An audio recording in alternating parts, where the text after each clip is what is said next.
আমাদের সবগুলো বড়া ভাজা হয়ে গেছে। আর দেখুন বড়াগুলো দেখতে কতটা লোভনীয় হয়েছে আর কতটা মুচমুচে হয়েছে আমি আপনাদেরকে দেখিয়ে দিচ্ছি। এই যে দেখুন, শব্দটা শুনে হয়তো বুঝতেই পারছেন। এভাবে আপনারা বাড়িতে বানিয়ে খাবেন, আশা করছি আপনাদের ভীষণ ভালো লাগবে। নমস্কার বন্ধুরা, আজকে আমরা চিংড়ি মাছ দিয়ে কুমড়ো পাতার বড়া করব, যেটা বানানো খুবই সহজ, খেতে কিন্তু ভীষণ মজার হয়। তাহলে আসুন দেখে নিই আজকের রেসিপি।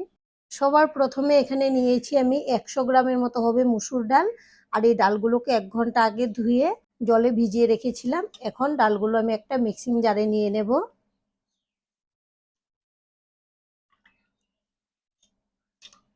এখন দিয়ে দেব 1 চামচ লবণ আর একটা কাঁচা লঙ্কা।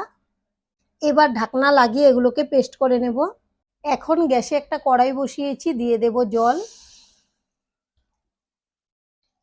জলটাকে গরম করে নেব, আর একটু জল লাগবে। জলটাকে মিডিয়াম গরম করে নিয়েছি, এখন গ্যাসটাকে অফ করে দেব। আর এখানে নিয়েছি কুমড়ো পাতা, এই পাতাগুলোকে আমি ভালো করে ঝেড়ে বেছে ধুয়ে নিয়েছি। এখন আমি জলের মধ্যে দিয়ে দেব।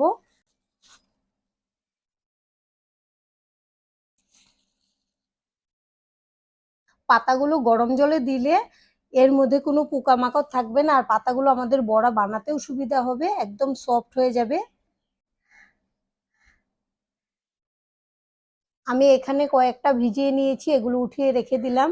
এর থেকে বেশি রাখলে কিন্তু একদম সেদ্ধ হয়ে যাবে, তখন ভালো লাগবে না। আমি আবারও দিয়ে দিচ্ছি। এভাবেই সবগুলো দিয়ে আমি রেখে দেব। এখন একটা বাটিতে নিয়েছি ছাঁকনি, আর পাতাগুলোকে রেখে দেব আর জলটাকে ঝরিয়ে নেব। এবার গ্যাসে একটা কড়াই বসিয়েছি, দিয়ে দেব সাদা তেল। আপনারা চাইলে পুরটাকে সর্ষের তেল দিয়েও বানিয়ে নিতে পারবেন। তেলটাকে একটু নেড়ে দেব। এবার দিয়ে দেব কয়েক দানা গোটা জিরে। জিরেগুলোকে অল্প ভাজা ভাজা করে নিয়েছি। এখানে নিয়েছি একটা মিডিয়াম সাইজের পেঁয়াজ কুচানো, দিয়ে দেব। আর এখানে নিয়েছি 5-6টা কাঁচা লঙ্কা কুচি। ঝালটা আপনারা যেরকম খেতে পছন্দ করেন সেই বুঝে দিয়ে দেবেন। এবার পেঁয়াজ আর লঙ্কা একসঙ্গে ভেজে নেব। পেঁয়াজ আর কাঁচা লঙ্কাগুলোকে নরম করে ভেজে নিয়েছি। আর এখানে নিয়েছি আদা রসুন বাটা। আপনারা চাইলে এখানে আদা রসুন কুচিও দিতে পারেন। এবার এটাকে আরো 1 মিনিটের মতো ভেজে নেব, এর কাঁচা সেন্টটা চলে যাওয়া পর্যন্ত। 1 মিনিট ভেজে নিয়েছি। এবার দিয়ে দেব স্বাদ অনুযায়ী লবণ, জিরে গুঁড়ো, ধনে গুঁড়ো, হলুদ গুঁড়ো, কাশ্মীরি লঙ্কার গুঁড়ো। এখন অল্প একটু জল দেব। এবার মশলা খুব ভালো করে কষিয়ে নিতে হবে। মশলা 2 মিনিটের মতো ভেজে নিয়েছি। এবার দিয়ে দেব চিংড়ি মাছ। এখন গ্যাসের ফ্লেমটা লোতে রাখবো আর ঢেকে দেব, তাহলে চিংড়িগুলো ভালো করে সেদ্ধ হয়ে যাবে। 5 মিনিট পর ঢাকনাটা খুলে নেব। এর মাঝে আমি একবার নেড়ে দিয়েছি। আর এখানে নিয়েছি 2টা সেদ্ধ করা আলু। আমি আলুগুলোকে গ্রেট করে দিয়ে দেব। আপনারা চাইলে আলুগুলো বাদ দিয়েও করে নিতে পারেন, তবে আলুগুলো দিলে কিন্তু ভালো লাগবে, একটু মিশা মিশা হবে, মানে মাখা মাখা হবে, ভালো লাগবে খেতে। আর আলুগুলো আপনারা চাইলে হাত দিয়েও ভেঙে দিতে পারেন। এখন খুব ভালো করে মিশিয়ে নেব। আর আমাদের চিংড়ি মাছও 80% সেদ্ধ হয়ে গেছে। যতটুকু বাকি থাকবে এটা কিন্তু ভাজার সময় খুব ভালো করে সেদ্ধ হয়ে যাবে। আলুর সঙ্গে খুব ভালো করে মিশিয়ে নিয়েছি। এবার দিয়ে দেব বিলাতি ধনেপাতা কুচি। এখানে ধনেপাতা কুচিটা দিলে কিন্তু খুব ভালো একটা সেন্ট আসে। নেড়ে চেড়ে মিশিয়ে নেব। আর আমাদের পুর একদম রেডি। এখন আমি গ্যাসটাকে অফ করে ঠান্ডা করে নেব। এবার আমি ডাল বাটা একটা বাটিতে নিয়ে নেব। আপনারা চাইলে এখানে ডালের পরিবর্তে চাল বাটাও দিতে পারেন। আর এখানে নিয়েছি বড় চামচ দিয়ে 2 চামচ কর্নফ্লোর। এটা দিলে কিন্তু বেশ মুচমুচে হবে। আর হলুদ গুঁড়ো, ঝাল লঙ্কার গুঁড়ো। আপনারা যদি ঝাল খেতে কম পছন্দ করেন তাহলে এখানে লঙ্কার গুঁড়োটা না দিলেও চলবে। এখন একসঙ্গে মিশিয়ে নেব। আমি লবণ আর একটা কাঁচা লঙ্কা দিয়ে বেটে নিয়েছিলাম, তাই এখন আর লবণটা দেব না। খুব ভালো করে মিশিয়ে নিচ্ছি।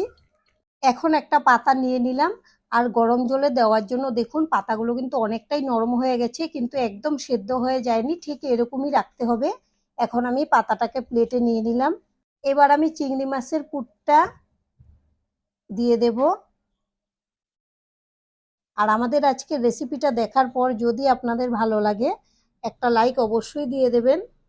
আপনাদের একটা লাইক আমাদেরকে অনেক উৎসাহ দেয় নতুন নতুন ভিডিও বানাতে। আর আমাদের পাশে থেকে চ্যানেলটিকে সাবস্ক্রাইব করে নেওয়ার জন্য অনুরোধ রইল। আমি সাইড থেকে এরকম ডাল বাটা দিয়ে দিচ্ছি। ডাল বাটা দেওয়ার জন্য কিন্তু খুবই সুস্বাদু হবে এই বড়াগুলো। এখন আমি ফোল্ড করে দেব। এই পাশটা এইভাবে এনে দিলাম। এখন এই সাইড থেকেও দিয়ে দেব। এবার আমি উপরেও ডাল বাটা দিয়ে দেব। খুবই সুস্বাদু একটা রেসিপি। আপনারা যদি ডাল আর গরম ভাতের সঙ্গে পরিবেশন করেন তাহলে আর কিছুই লাগবে না।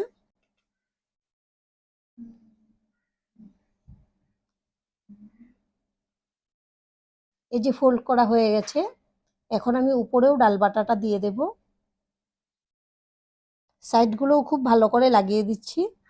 এই যে আমাদের একটা বড়া রেডি করা হয়ে গেছে। এখন আমি একটা ট্রেতে রেখে দেব আর এভাবেই আমি বাদবাকি বড়াগুলো রেডি করে নেব। আমাদের সবগুলো ফোল্ড করা হয়ে গেছে। আর এখানে অল্প ডাল বাটা রেখে দিয়েছি, এগুলো আমাদের পরে লাগবে।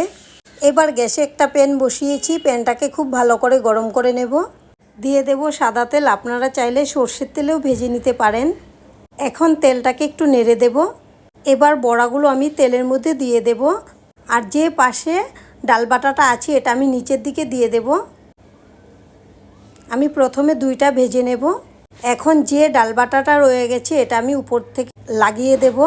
খুবই সুস্বাদু একটা বড়া হয় এটা। আপনারা গরম গরম ডাল ভাতের সঙ্গে পরিবেশন করবেন, আর কিছুই লাগবে না, খেতে কিন্তু ভীষণ ভালো হয়। আমি ঠিক একইভাবে এটাকেও দিয়ে দিচ্ছি। আর গ্যাসের ফ্লেমটা মিডিয়ামে রেখে ভেজে নিতে হবে। হাইতে রাখলে কিন্তু ভেতরে ডালগুলো ভালো করে সেদ্ধ হবে না। আমি মোটামুটি 7 মিনিট পর এখন উল্টে দেব। এক সাইড পুরোপুরি হওয়ার পরে কিন্তু উল্টে দিচ্ছি। এখন আমি এটাকেও উল্টে দিচ্ছি। আর এই পাশটা কিন্তু খুব বেশি সময় লাগবে না, 5 মিনিটের মতো ভেজে নিলেই হয়ে যাবে। এবার দেখুন বড়াগুলো কিন্তু খুব সুন্দর করে ফুলে উঠেছে আর আমাদের ভাজাগুলোও ঠিকঠাক মতো হয়ে গেছে। এখন আমি এগুলোকে তুলে নেব আর এভাবেই আমি বাদবাকি বড়াগুলো ভেজে নেব। আর আজকের ভিডিওটা এখানেই শেষ করছি। সবাই ভালো থাকবেন, ধন্যবাদ।